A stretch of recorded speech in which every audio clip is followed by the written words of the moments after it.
Today's learning target or learning goal is I can calculate percent of error. Percent of error is a percent that compares the approximate value to the exact value. We use the formula difference over the actual equals x over 100 to find the percent of error. In the first example, Johnny expected 20 friends to show up at his birthday party, but 25 attended. What was the percent of error? So to first find the percent of error, we subtract. We find the difference between 25 and 20. After doing the subtraction, I set up the proportion 5 over 25 equals x over 100.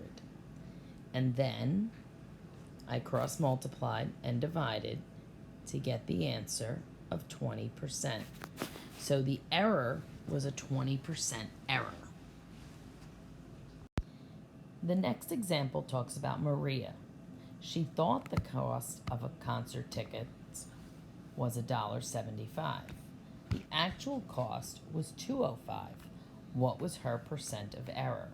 So again, take the two prices, find their difference, and then set up the proportion.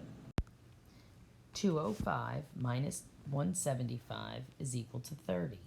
So my proportion is 30 over the actual cost, which was 205, equals x over 100. You always have to go back and look for the actual cost or who actually attended. Multiply, divide, and you get the answer of 14.6%. If the decimal repeats, round to the nearest tenth, which means one decimal place after the decimal point. Now let's try the next one. Hunter planned to purchase a video game for $50.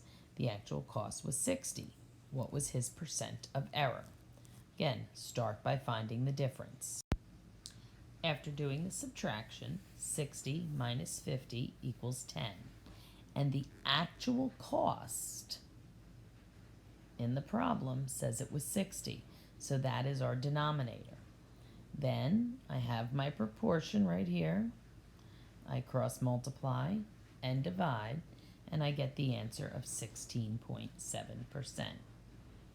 Now you're going to do the next problem, the you try number 2, on your own. Set up the proportion, cross multiply, and divide. When you are done with that problem, you are going to do the 6 problems on the percent of error assignment on the next page that I gave you. Good luck, and we will check these in class tomorrow.